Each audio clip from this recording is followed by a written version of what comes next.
Bonjour et bienvenue à la foire des makers de Munich. Pour vous faire une idée de l'ambiance, imaginez un rassemblement de Géotrouve-Tout 2.0 venus des quatre coins du monde présenter leurs inventions. Le dénominateur commun de ces bricoleurs de génie, tout faire soi-même, ou du moins le maximum, depuis la conception jusqu'à la fabrication. Du coup, on est venu avec un petit projet. Idéal pour les longs trajets en voiture. Et très utile aussi à la maison. Une machine à thé et cappuccino avec grille-pain intégré, lecteur DVD, lecteur de cassette, téléphone fixe. On est des enfants des années 80, ne l'oubliez pas, et mousseur à lait. Et pour la matière première, il suffira de trouver une vache et de la traire. J'espère qu'on dénichera ici un esprit créatif qui voudra bien nous fabriquer ça. Mais avant de partir à la rencontre des makers, nous vous proposons d'aller observer ces drôles d'oiseaux dans leur milieu naturel. Partant du principe que deux cerveaux valent mieux qu'un, ils ont l'habitude de se retrouver dans des ateliers collectifs et solidaires. Dans leur jargon, ils appellent ça des Fab Labs. L'Open Lab d'Augsbourg est le rendez-vous préféré des technophiles et des makers. Bienvenue dans l'Open Lab d'Augsbourg. C'est le premier hackerspace de la ville. Les membres de ce laboratoire communautaire ne sont pas là pour lancer des cyberattaques. Leurs motivations sont ailleurs, l'envie de comprendre, l'approche créative et le partage des savoirs. Michael est en train de peaufiner une invention de son cru, un système de serrure pour la porte d'entrée du laboratoire qui permettra d'ouvrir la porte avec une appli mobile. Premier test après plusieurs jours de travail.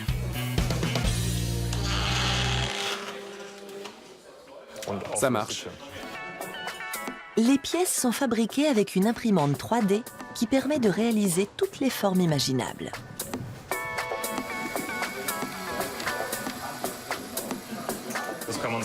C'est un peu le principe du pistolet à colle. On injecte de la matière d'un côté et elle ressort à l'état liquide. L'objet, une pièce unique, est créé couche par couche au dixième de millimètre près. L'imprimante 3D est l'accessoire incontournable des Fab Labs.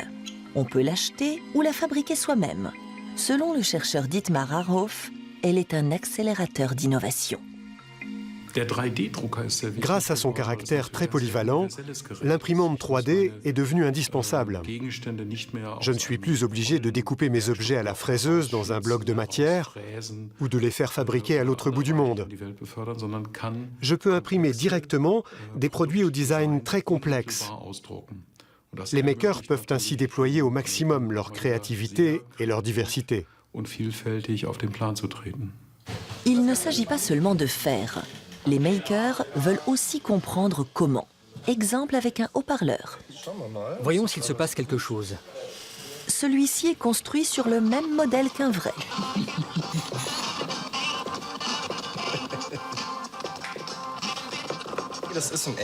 En fin de compte, un haut-parleur, ce n'est rien d'autre qu'un électroaimant et une bobine. On a utilisé des assiettes en carton et une vieille boîte de bonbons en plastique qu'on a découpée.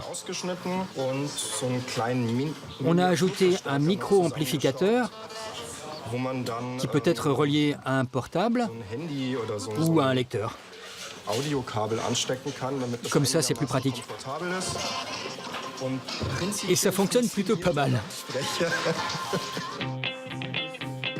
Le Fab Lab propose aussi des ateliers de réparation ouverts à tous.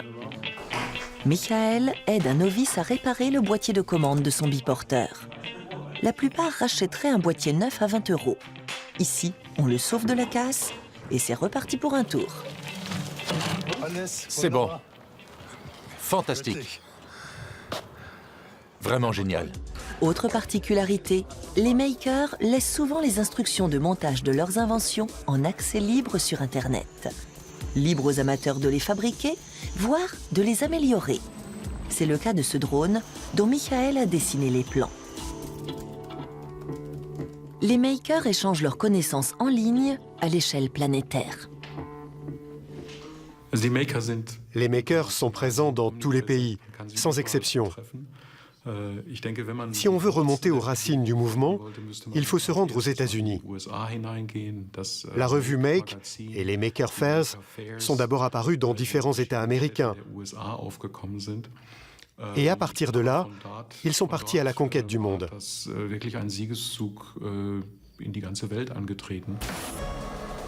Les Fab Labs se multiplient aussi et prennent de l'ampleur.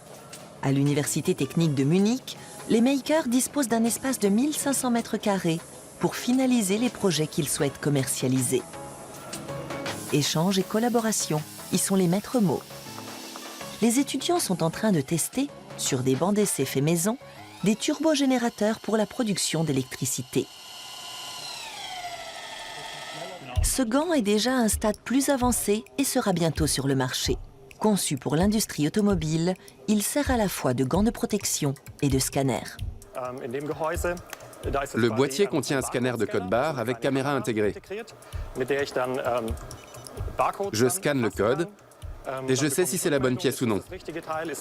Et l'info est transmise par radio. Le projet du gant a commencé par un petit bricolage entre amis. Il arrive un moment où il faut que ça nous rapporte de l'argent. Soit on considère ça comme un hobby, et on va travailler tous les jours dans une grosse boîte d'électronique, par exemple, soit on essaie de combiner les deux. Évidemment, on sait qu'on aura besoin d'un marché, de clients, et qu'on ne pourra plus faire n'importe quoi, n'importe comment.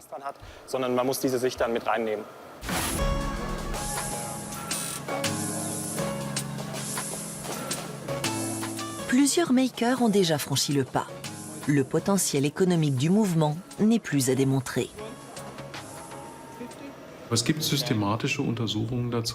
Toutes les études confirment que ces bricoleurs high-tech constituent un immense réservoir d'innovation. Et cela intéresse au plus haut point les entreprises industrielles et commerciales.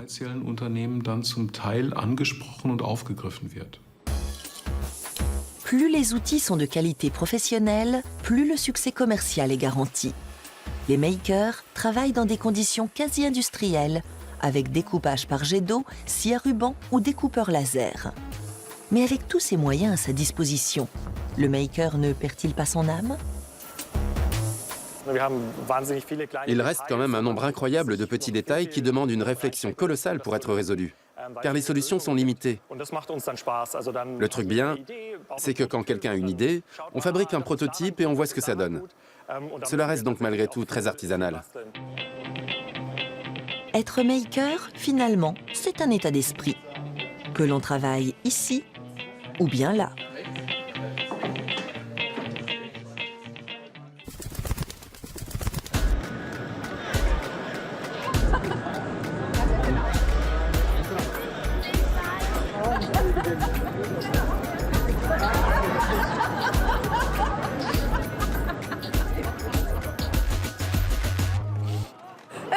C'est trop génial. Une autre caractéristique de la communauté des makers, c'est bel et bien la notion de plaisir. On vient d'assister à un match de robot-foot. Oh là là, ces garçons alors. Ça prouve aussi qu'ils ont de l'ambition. Ils veulent créer le meilleur robot footballeur du monde. Même s'ils sont encore un peu raides et qu'ils tombent souvent sur le nez, ces petits gars pourraient bien gagner la Coupe du Monde de foot en 2050. Quoique, ils sont peut-être un peu petits. C'est tout juste s'ils peuvent se relever tout seuls, mais au moins ils essaient.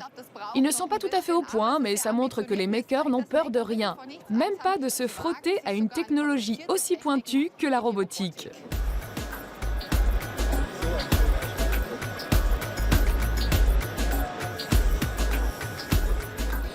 Lui, il peut faire une croix sur le foot. Il n'a qu'une main, mais il peut la serrer. Bonjour Bob. Bonjour Caro. Je suis très heureux d'être avec vous ce soir.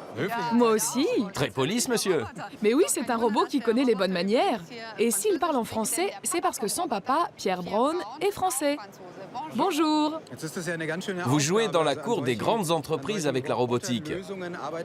Comment en vient-on à se lancer là-dedans tout seul? Ma mère est médecin, mon père est ingénieur mécanique, donc ça a fait un joli mélange. Et en fait, les Fab Labs aujourd'hui nous donnent la possibilité d'exploiter des machines type industriel pour réaliser nos idées personnelles.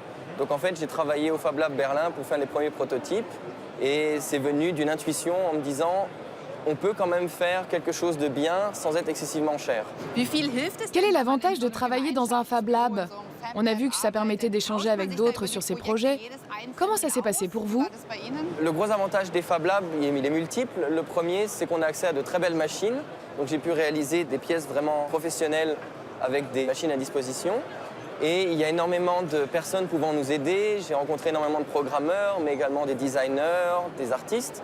Et donc vraiment une communauté que je ne rencontre pas dans ma vie de tous les jours au travail. Et donc c'est un bouillonnement d'idées différentes qui fait avancer le projet. Donc c'était vraiment très instructif. On précise que vous faites ça sur votre temps libre. C'est mon travail de temps libre depuis 3 ans. Et votre métier, c'est? Je travaille dans l'industrie pharmaceutique. Je suis ingénieur en recherche et développement à Berlin pour les machines dans l'industrie pharmaceutique. Donc j'ai les 2 casquettes, bricoleur du dimanche et ingénieur dans le développement. Et c'est pour ça que j'ai pu développer aussi loin un projet aussi complexe. J'ai pu utiliser dans les 2. Comment on saute le pas? Est-ce que c'est une sorte d'objectif professionnel ou devient-on maker simplement parce qu'on aime bien bricoler? Beaucoup sont déjà makers sans le savoir et tous ceux qui bricolent un peu le dimanche ou qui ont des idées comme ça le sont déjà. Être un maker, c'est d'avoir la possibilité de le faire. Les imprimantes 3D ont beaucoup aidé. Les découpeuses laser aussi nous donnent beaucoup de liberté de le faire. Je peux seulement inviter les bricoleurs du dimanche à venir dans un Fab Lab et à venir jouer avec nos machines. Ça ouvre vraiment de nouvelles perspectives. En parlant de perspectives, quelles sont celles de Bob? Est-ce que vous l'avez construit juste pour le plaisir ou bien envisagez-vous de le commercialiser un jour? Le début et le truc principal, c'est d'avoir du plaisir. Et j'ai eu beaucoup de plaisir à travailler sur Bob. J'en ai encore beaucoup aujourd'hui. L'idée de développement, ce serait de voir cette main arriver dans les universités comme outil de développement pour les ingénieurs en mécatronique, en informatique. L'idée, ce serait de remplacer les pièces imprimées 3D en intégrant des capteurs pour ensuite pouvoir écrire des algorithmes et améliorer les fonctionnalités de la main. Avoir un retour d'information sur comment l'objet est saisi. Est-il saisi avec la bonne pression? Est-il vraiment bien dans la main ou est-il en train de glisser? Et ça ouvre tout un nouveau champ de perspective à la fois industriel ou personnel. Pourquoi n'a-t-il que 4 doigts au lieu de 5? C'est une question de coût et de place. En fait, le 4e doigt n'est utile que pour boire le thé. Et il coûterait relativement cher et prendrait beaucoup de place. L'avantage, c'est que cette main a à peu près la taille d'une main humaine et rajouter le 4e doigt n'était pas nécessaire. Vous êtes en quelque sorte le papa de Bob. Cela crée des liens, non? Ah oui, je suis le seul qui peut travailler dessus, je suis le seul qui s'en approche et les seules personnes qui pourraient travailler avec doivent d'abord passer par moi avant de pouvoir ne serait-ce que toucher une vis. À la maison, il dort à côté de votre lit ou il a sa propre chambre? Non, il est dans le salon, il surveille que tout reste en place. Et sinon, il est au Fab Lab de Berlin pour que les gens puissent le voir, avoir de nouvelles idées et se dire « Tiens, je pourrais utiliser ce hardware pour mon travail de thèse » ou à la maison, j'ai déjà un bras et j'aimerais bien lui ajouter une main robot. L'idée, c'est que la main est quand même très peu chère. J'ai vraiment donné beaucoup d'efforts pour réduire le prix et donc elle reste accessible même pour des personnes privées. Merci beaucoup Pierre et bonne continuation. Merci. Pierre est évidemment avantagé par son métier d'ingénieur, mais on n'a pas besoin d'être un pro pour devenir maker. Non, dans ce milieu-là, même un débutant peut faire des miracles. Voici, en exclusivité, la première souris équitable du monde. Le commerce équitable, ça commence par de petites initiatives et après, ça peut prendre de l'ampleur. Comme le café, par exemple. Aujourd'hui, de grosses entreprises vendent du café issu du commerce équitable. Ce serait bien de faire la même chose dans l'industrie de l'électronique. Son inventrice, Suzanne Jordan, est géographe de métier et n'avait jamais vu une souris d'ordinateur de l'intérieur. Elle a donc commencé par étudier le dispositif à la loupe. Une souris se compose d'une vingtaine de pièces détachées, du condensateur jusqu'à la molette. La plupart de ces pièces sont fabriquées en Asie, et c'est là que le bât blesse. En Chine ou à Taïwan, les conditions de travail sont déplorables, sans parler des risques pour la santé dans de nombreuses usines.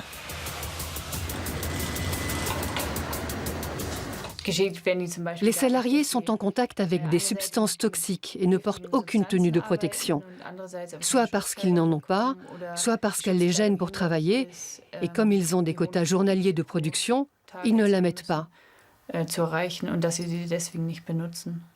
Je préfère savoir que la fabrication des composants et l'assemblage sont effectués par des entreprises qui pratiquent des conditions de travail correctes. C'est le début d'un parcours du combattant. Qu'entendez-vous exactement par pays fiable ?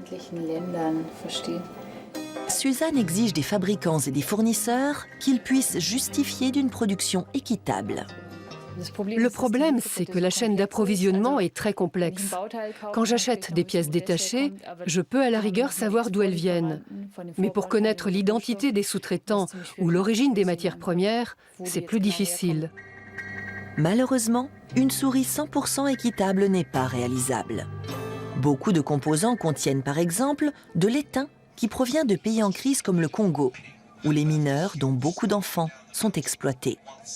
Suzanne Jordan n'a pas trouvé de condensateur en étain recyclé. Elle a tout de même enclenché une petite révolution. La souris équitable n'est pas assemblée en Asie, mais à Ratisbonne, dans un atelier d'insertion pour personnes handicapées. Suzanne Jordan n'a pas le profil des clients habituels. Ni grande entreprise, ni gros capital. C'est un Don Quichotte au féminin. En général, Madame Jordan arrive par le train, un peu essoufflée, avec de gros sacs de voyage contenant les boîtiers neufs fabriqués dans l'atelier de Landshut. La plupart du temps, elle n'a même pas pris le temps de manger. Alors nous lui donnons de quoi se nourrir et elle repart rapidement par le prochain train, sans doute pour aller voir un autre fournisseur. Elle est vraiment très engagée dans ce qu'elle fait.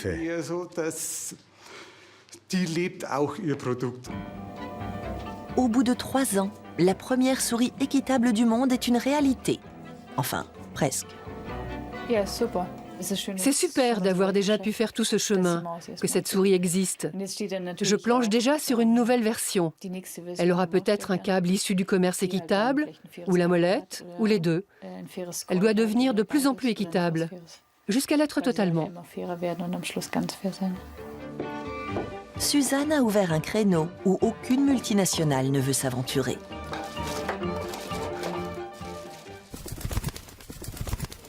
Nous souhaitons à Suzanne de continuer sur sa lancée et de faire encore plein de souris équitables. Des idées pour un monde meilleur, ce n'est pas ce qui manque à la foire des makers de Munich. Prenez cette caisse par exemple. Il s'agit d'un module photovoltaïque portable. Elle contient un groupe électrogène qui fonctionne grâce à l'énergie solaire. Et maintenant, je me tourne vers Léonie Gildein, qui fait partie de ce projet, et nous allons monter le générateur ensemble.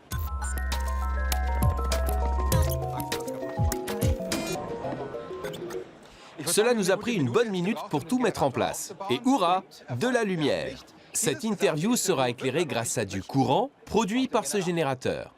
Léonie, dans quel objectif avez-vous conçu cette caisse solaire? Notre module photovoltaïque portable a été développé pour offrir une alternative au modèle diesel. Sunzilla est destiné à les remplacer partout où cela sera possible. Comment vous est venue l'idée? Quel a été le déclic? Il y a 5 ans, on organisait des manifestations dans des parcs et dans des espaces publics. Et on utilisait des groupes électrogènes diesel. Un jour, pendant un événement, un des groupes a grillé et là on s'est dit « Ne pourrait-on pas trouver une meilleure solution ?» Et le résultat, c'est Sunzilla. Expliquez-nous comment ça marche. Le système est équipé de batteries qui stockent l'énergie solaire. Il se charge à l'extérieur et on l'utilise à l'intérieur, exactement. On y a branché nos 2 projecteurs. Quelle est la puissance maximale? 140 watts. Cela suffit pour alimenter un petit frigo, recharger un téléphone ou un ordinateur portable et alimenter 5 lampes. Ou dans le cas présent, une sonorisation et un projecteur.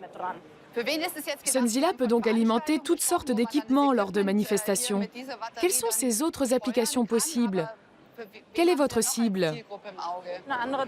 Il est également destiné aux pays dont l'infrastructure énergétique est faible ou inexistante. Je pense aux îles de l'archipel indonésien, par exemple. Il pourrait remplacer avantageusement les groupes électrogènes diesel et être utilisé en cas de panne de courant généralisée suite à une catastrophe naturelle. Avez-vous mis le mode d'emploi en open source sur le net? Oui, entre autres. Nous invitons les internautes à le fabriquer, l'améliorer et à nous faire part de leurs trouvailles. La finalité étant de créer un réseau commun, une sorte d'écosystème qui utiliserait des sources d'énergie renouvelables. Est-ce que quelqu'un s'est déjà montré intéressé ou bien pas encore? En Belgique, un enseignant a construit le groupe électrogène solaire avec sa classe. Et sur la foire, des gens sont venus nous dire qu'ils allaient télécharger les instructions pour fabriquer un Sunzilla. Et vous touchez des bénéfices? Tout à fait. Mettre un projet sous licence libre ne veut pas dire que ça ne vous rapporte rien. Nous allons passer à la phase de développement final et nous proposerons Sunzilla à la vente. Belle idée. Merci et bonne chance. Il faut quand même un minimum de connaissances techniques pour penser à ça. Nous, on n'aurait pas les compétences. Mais il existe un autre moyen d'être un maker, en donnant un second souffle à des objets en fin de vie. Certains appellent cela une déchetterie. Alexandra et Kerstin, 2 étudiantes en sociologie, y voient plutôt une véritable mine de matières premières. Nous avons appris à apprécier les déchetteries à leur juste valeur.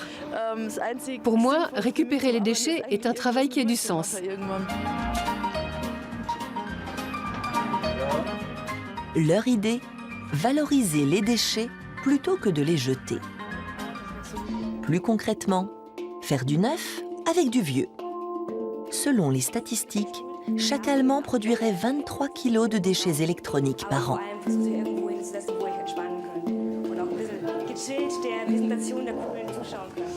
Notre credo, c'est la durabilité, l'économie, le recyclage. Il est important de regarder à l'intérieur des objets. Aujourd'hui, c'est atelier démontage d'ordinateurs. Les participants retirent chaque fil, chaque prise, chaque circuit imprimé et leur imaginent un nouvel usage.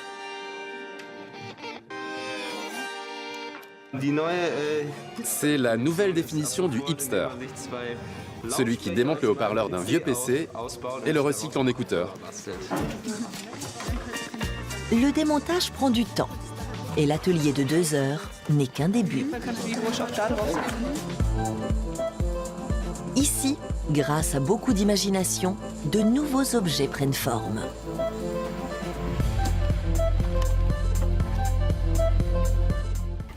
C'est un dessous de verre fabriqué à partir d'un CD.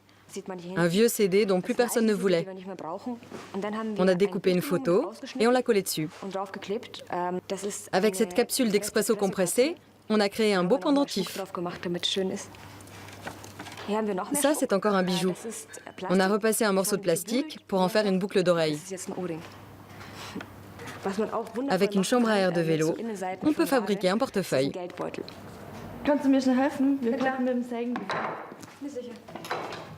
Il y a aussi tous les outils nécessaires pour fabriquer des meubles. Alexandra, comme tant d'autres, était une acheteuse compulsive jamais satisfaite. Et si Kerstin s'est engagée dans un master de sociologie, c'est d'abord pour interroger nos habitudes de consommation.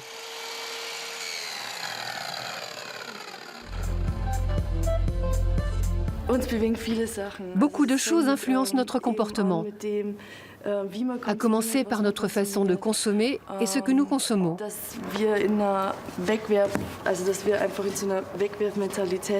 À force d'entretenir une mentalité du tout jetable, nous ne savons plus quelle est la valeur des choses. On les achète et on les jette. Nous voulons les recycler. Nous voulons transformer les déchets en or.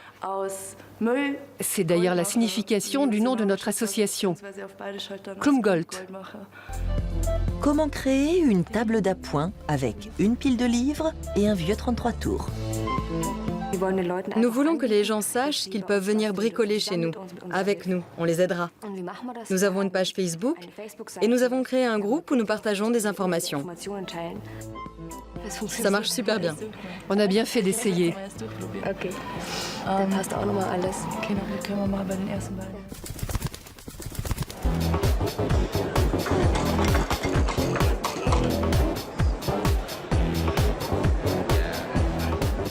La foire des makers de Munich bat encore son plein, mais ce soir c'est terminé. Tout ce petit monde va réintégrer son Fab Lab. Une chose est sûre, quand tous les stands auront été démontés, il continuera de flotter dans l'air comme un parfum d'innovation. Oui, et de sueur de robot. Vous le voyez, la foire a beaucoup de succès et révèle aussi l'état d'esprit de notre époque.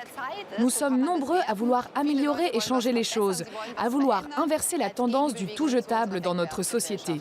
Si ça vous intéresse, beaucoup de makers publient leurs plans sur Internet. Vous n'avez qu'à aller voir et essayer. Oui, lancez-vous. Gunnar et moi, on n'abandonne pas l'espoir de voir notre machine prendre forme un jour. Et peut-être même que vous pourrez la trouver en ligne. Sur ce, on vous dit à la prochaine.